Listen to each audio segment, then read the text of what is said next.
नमस्ते प्यारे विद्यार्थियों, आज हम देखेंगे मेंडल के नियमों के अपवाद में जो प्रभाविता के नियम का दूसरा अपवाद है सहप्रभाविता या कोडोमिनेंस। देखिए क्या होता है सहप्रभाविता। बिल्कुल सीधा सीधा अपन चलते हैं प्रयोग की ही तरफ। मान लीजिए दो प्रकार के पशु हैं, जिनमें से एक प्रकार के पशुओं का तो रंग है काला, या एक तरीके से बी, कैपिटल बी से मैं प्रदर्शित करूँगा, बी या काले मवेशी, ठीक है, काला है। और दूसरे जो मवेशी हैं उनके बालों का रंग है सफ़ेद, सफ़ेद मवेशी। देखिए तो काले मवेशी का संकरण करवा दिया गया है सफ़ेद मवेशी से। अब यहाँ पर जैसे शुद्ध काले मवेशी का संकरण जब सफ़ेद मवेशी से होता है तो उम्मीद ये रहती है कि दोनों में से कोई एक लक्षण पैदा हो। चलिए कोई बात नहीं। तो यहाँ पर जैसे ही दोनों के मध्य क्रॉस होता है तो यहाँ पर हमें रोनन या चितकबरे, रोनन या चितकबरे मवेशी हमें देखने को मिलते हैं, जो कि 100% क्या है, रोनन कलर के या चितकबरे रंग के मवेशी होते हैं। चितकबरा कैसा हो गया, देखिए ये मान लीजिए कोई मवेशी है इस प्रकार का। अब बनाने तो गाए जाऊंगा, कुछ भी बन सकता है। देखिए इतनी अच्छी ड्राइंग नहीं है अपनी। देखिए मान लीजिए ये एक मवेशी है। अब देखिए पूरा ब्लैक कर दूँ तो ब्लैक कलर का, वाइट कर दूँ तो वाइट कलर का। अब ये मवेशी कुछ इस प्रकार का प्राप्त होता है हमें, ऐसा ऐसा, कुछ जगहों से वाइट और कुछ जगहों से ब्लैक, यानी चितकबरा। तो क्या रिजल्ट आया? रिजल्ट ये आया कि जो काले मवेशी का संकरण जब सफ़ेद मवेशी के साथ कराया जाता है तो यहाँ पर जो संतानें होती है उनमें काले रंग को प्रकट करने वाला जीन भी आता है और सफ़ेद रंग को प्रकट करने वाला जीन भी आता है। दोनों जीन्स आ रहे हैं उसमें संतान के अंदर। अब संतान के अंदर दोनों जीन्स आते हैं तो यहाँ पर क्या होता है, सहप्रभाविता का लक्षण ये होता है कि जब एक ही लक्षण के दो युग्म विकल्पी, दो युग्म विकल्पी का मतलब दो विपरीत रूपों को पैदा करने वाले जीन जब अपने अपने प्रभाव को संतान में पैदा कर देते हैं। प्रभाविता का नियम क्या कहता था मेंडल का, कि जब दो युग्म विकल्पियों के मध्य, एक ही लक्षण के दो युग्म विकल्पियों के मध्य जब आप संकरण कराते हो तो प्रथम पीढ़ी में वही लक्षण पैदा होता है जो कैसा होगा, प्रभावी होगा। लंबे और बौने पौधे के मध्य जब आप संकरण करवाओगे तो F1 पीढ़ी में कौन सा लक्षण पैदा होगा, लंबापन, क्योंकि लंबापन क्या है, प्रभावी लक्षण है। तो यहाँ पर क्या हो रहा है कि यहाँ पर काले मवेशी और सफ़ेद मवेशी के मध्य जब संकरण करवाया जाता है तो हमें रोनन या चितकबरे मवेशी प्राप्त होते हैं। इन मवेशियों में होता क्या है कि जिस जिस स्थान पर एक तरीके से जो काला रंग प्रभावी होता है तो मवेशी में काले रंग के चकत्ते नज़र आते हैं, और सफ़ेद रंग जहाँ पर प्रभावी होता है वहाँ पर सफ़ेद रंग भी नज़र आता है। दोनों कलर बिल्कुल वैसे के वैसे ही नज़र आते हैं। यहाँ पर अब क्या होगा, मान लीजिए इन्हीं मवेशियों में, क्योंकि 100% प्राप्त हुए, इन्हीं मवेशियों में जब आपस में निषेचन कराकर हम F2 पीढ़ी प्राप्त करते हैं। ये तो है F1 पीढ़ी, F1 पीढ़ी तो प्राप्त करते हैं। इसके बाद जब इन मवेशियों में हम निषेचन करवाकर F2 पीढ़ी प्राप्त करते हैं, यानी जहाँ पर नर भी जो है रोनन हो, मादा भी रोनन हो, तो हमें F2 पीढ़ी में ये चीज़ देखने को मिलती है। देखिए यहाँ पर कैपिटल बी स्मॉल बी नर है, यहाँ पर हो जाएगा, ये लीजिए,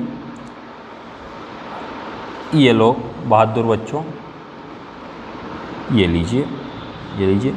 यहाँ पर मान लीजिए मादा के जीन्स जो है capital B small B, B से बी मिला और हुए काला मवेशी, बी स्मॉल बी से मिला रोनन मवेशी, यहाँ पर बी स्मॉल बी से मिला रोनन मवेशी, और यहाँ पर स्मॉल बी से मिला तो कैसे हो गए? काले नहीं प्राप्त होंगे, सफ़ेद मवेशी।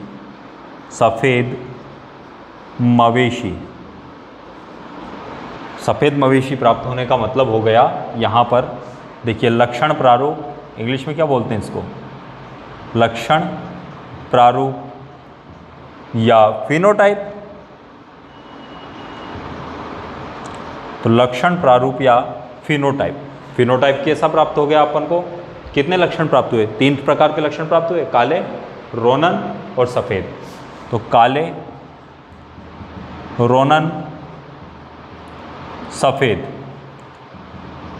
सफ़ेद हमें इनका अनुपात प्राप्त हुआ है 1:2:1।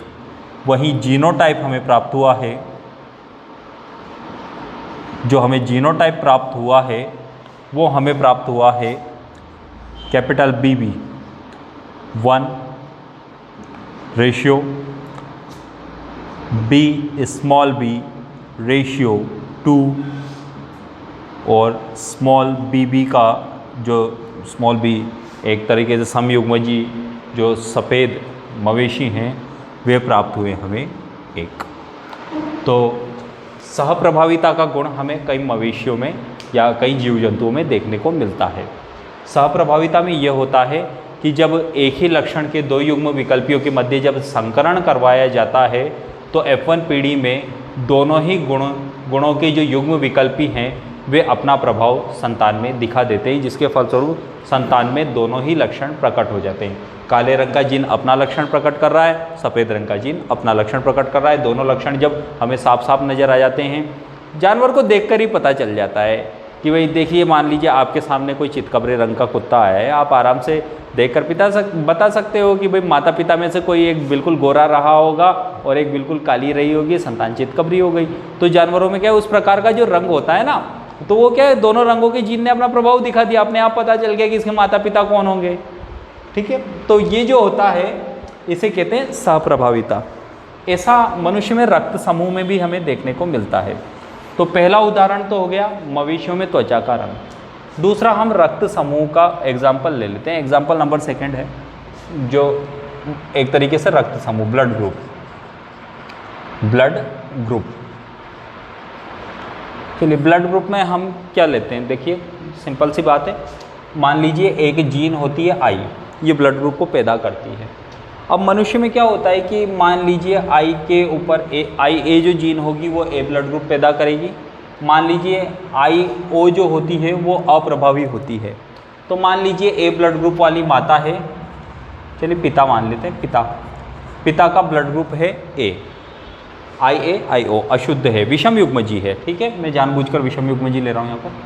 और मान लीजिए माता का ब्लड ग्रुप है आई बी आई ओ, ये भी विषम युग्मजी है। ठीक है, पिता ये है माता, विषम युग्मजी बी ब्लड ग्रुप। अब इनके मध्य यदि संकरण होता है तो देखिए संतानों में किस प्रकार से ब्लड ग्रुप का डिस्ट्रीब्यूशन होता है। देखिए यहाँ पर ये बनाया हमने चेकर बोर्ड या पनेट बॉक्स भी आप कह सकते हो। ये बन गया पनेट बॉक्स।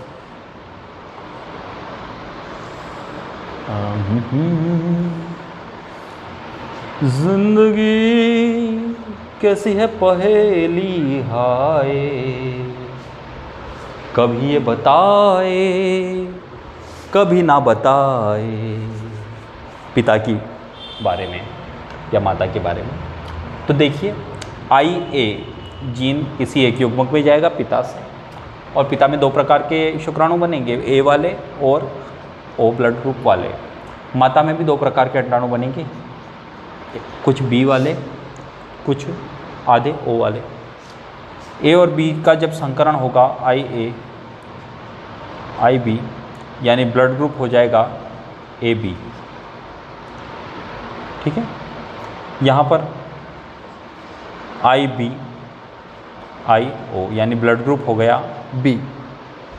यहाँ पर देखिए आई ए आई ओ ब्लड ग्रुप हो गया ए, और यहाँ पर आई ओ और आई ओ ब्लड ग्रुप हो गया ओ।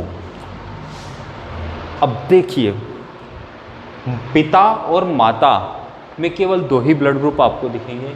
पिता का ब्लड ग्रुप था ए, माता का ब्लड ग्रुप था बी। लेकिन यहाँ पर संतानों में हमें चारों प्रकार के ब्लड ग्रुप देखने को मिल रहे हैं, ए बी, बी ए और ओ। क्यों देखने को मिला ऐसा ब्लड ग्रुप? इसके 2 कारण हैं। पहली बात, ए और बी, आई ए और आई बी जो जीन होता है वो दोनों साथ साथ प्रभावी हैं। न तो बी का प्रभाव ए की उपस्थिति में दबता है, न ए का प्रभाव बी की उपस्थिति में दबता है।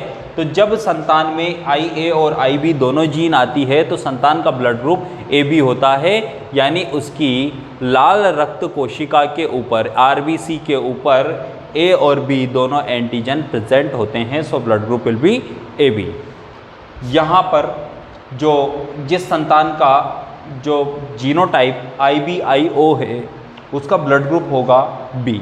रीज़न, जो IO जीन होती है जो ब्लड ग्रुप को पैदा करती है, मतलब IO का मतलब ये होता है कि ब्लड RBC के ऊपर कोई एंटीजन प्रेजेंट नहीं होता, एंटीजन एक तरीके से एब्सेंट होता है। तो यहाँ पर क्या होता है कि IB और IO में यूँ है कि एक तरीके से ये अप्रभावी होती है, IO जीन अप्रभावी होती है, तो ब्लड ग्रुप बी होता है। यहाँ पर ए के साथ भी वैसा ही कंडीशन है कि ए की उपस्थिति में जो ओ जीन है वो सप्रभावी न होकर अप्रभावी होती है। तो यहाँ पर ओ के साथ प्रभाविता का नियम लागू होता है। बी प्रभावी है, इस वजह से यहाँ पर बी ब्लड ग्रुप पैदा होता है। यहाँ पर ए बी ओ के ऊपर प्रभावी, इस वजह से ये ए ब्लड ग्रुप पैदा होता है। आई ओ और आई ओ दोनों मिलती है तो ये दोनों अप्रभावी जीन है, इस वजह से ब्लड ग्रुप हो जाता है ओ, और आरबीसी के ऊपर जो है एंटीजन उपस्थित नहीं होता है। ओ ब्लड ग्रुप वाले की आरबीसी के ऊपर कोई एंटीजन नहीं होता। हाँ, वो RH फैक्टर का वो एक अलग मामला है, बाकी ओ पर जो है एंटीजन नहीं होता। तो यहाँ पर क्या होता है कि जब ए ब्लड ग्रुप और बी ब्लड ग्रुप के दोनों के जब जीन IA और IB मिलते हैं तो दोनों ब्लड ग्रुप क्या है, साथ साथ प्रभावित होते हैं। इस वजह से मनुष्य में AB ब्लड ग्रुप का होना भी सहप्रभाविता का उदाहरण है। तो मनुष्य के ब्लड ग्रुप में जो AB ब्लड ग्रुप है उसका होना सहप्रभाविता का उदाहरण है। दूसरा है मवेशियों का चितकबरा होना, ये भी सहप्रभाविता का उदाहरण है। आई होप आपको ये अपवाद पसंद आया होगा। सहप्रभाविता और अपूर्ण प्रभाविता, ये दोनों जो एक तरीके से प्रभाव है, ये दोनों ही मेंडल के प्रभाविता के नियम के अपवाद है। सहप्रभाविता की विशेष बात यही है कि दोनों जीन्स प्रभावी होते हैं, जबकि जो अपूर्ण प्रभाविता है उसमें दोनों ही जीन्स अपना प्रभाव नहीं दिखा पाते। मिराबिलस जलापा और 4 o'clock प्लांट वो अपूर्ण प्रभाविता या इनकम्प्लीट डोमिनेंस के उदाहरण हैं। आप अधिक जानकारी के लिए अच्छी बुक्स में भी यही डेफिनेशन देख सकते हैं। आपको जब वीडियो देखने के बाद में आप जब अपनी बुक्स पढ़ेंगे आपको ये आई होप अच्छे तरीके से समझ में आएगा। और ज़्यादा समझने के लिए आप अपने क्वेश्चंस कमेंट बॉक्स में भी लिख सकते हैं। मैं हूँ सुदर्शन टीचिंग्स में आपका होस्ट और दोस्त केशव शर्मा, और आप देख रहे हैं सुदर्शन टीचिंग्स। चैनल को लाइक कीजिए, सब्सक्राइब कीजिए। Thank you.